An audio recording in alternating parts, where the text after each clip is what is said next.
आमाच्या विशेष बुलेटिनमध्ये आपलं स्वागत आहे. पाहूया विशेष बातमी. राज्यातील विधान परिषदेच्या सर्व 17 जागा महायुती एकत्रितपणे लढवणार असल्याची माहिती राज्याचे उद्योगमंत्री आणि शिवसेना नेते उदय सामंत यांनी पंढरपूरमध्ये दिली. महायुतीच्या जागा वाटपाचा अंतिम फॉर्म्युला उद्या संध्याकाळपर्यंत स्पष्ट होईल असंही त्यांनी सांगितले.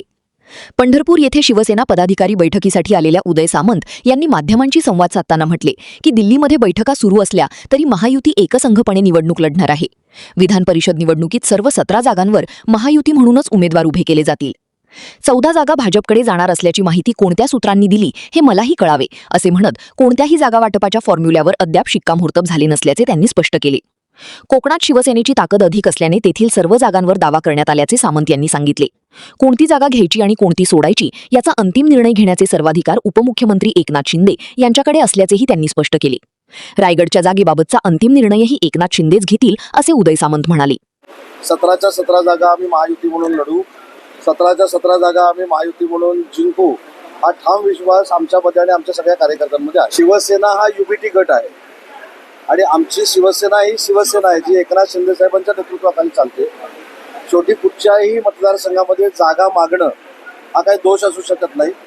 इथं राष्ट्रवादी काँग्रेस पार्टीपेक्षा आमच्या मतदारांची संख्या जास्त आहे म्हणून कोकणातल्या आम्ही सगळ्या कार्यकर्त्यांची जागेची मागणी केलेली आहे.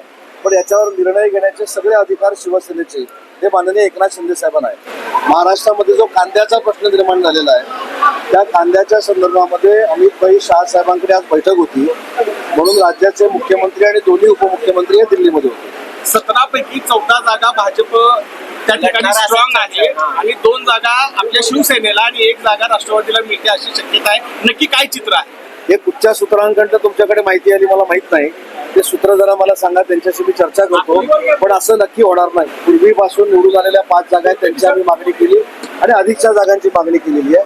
परंतु ही जरी मागणी असली तर याचे सर्व अधिकार माननीय एकनाथ शिंदे साहेबांना आहे. आमच्यामध्ये गोंधळ नाही आहे, आमच्यामध्ये समन्वय नाही आहे. आता भगीरथ दादा पक्षामध्ये आलेले आहेत, अनिल दादा सावंत पक्षामध्ये आलेले आहेत. तर जुना नवा हा कुठेही भेदभाव असू नये हा त्याचा मतितार्थ होता. कारण जे पक्ष पूर्वीपासून चालवत आहेत त्यांचा देखील मान सन्मान राहिला पाहिजे. परंतु साहेबांवर विश्वास टाकून साहेबांच्या निष्ठेपोटी आणि साहेबांच्या विश्वासावर जे पक्षामध्ये आले त्यांचा देखील मान सन्मान राहिला पाहिजे हा त्याचा मतितार्थ. याचा पण विचार झाला. अमोल बापूशी आमची याच्याबद्दल सविस्तर चर्चा मागच्या दौऱ्यामध्ये देखील श्रीकांत शिंदे साहेबांची आणि माझी झालेली आहे.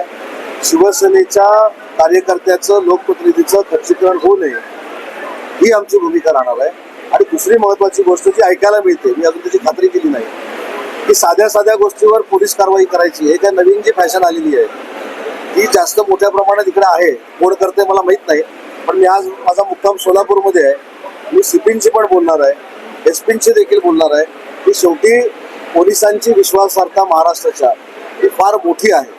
त्याच्यामुळे राजकीय दबावापोटी जर कोण अशा केसेस दाखल करत असतील तर ते देखील योग्य नाही मी स्पष्टपणाने सांगतो. सध्या भाजप आणि शिवसेनेकडूनच संघटनात्मक बांधणी सुरू आहे, त्यामुळे 19ला भाजप शिवसेना आमने सामने लढणार असं चित्र आहे. 2047 पर्यंत महायुतीलाच लढणार. आमा चॅनलला लाईक करा, बातमीला शेअर करा, सबस्क्राईब फॉलो करायला विसरू नका.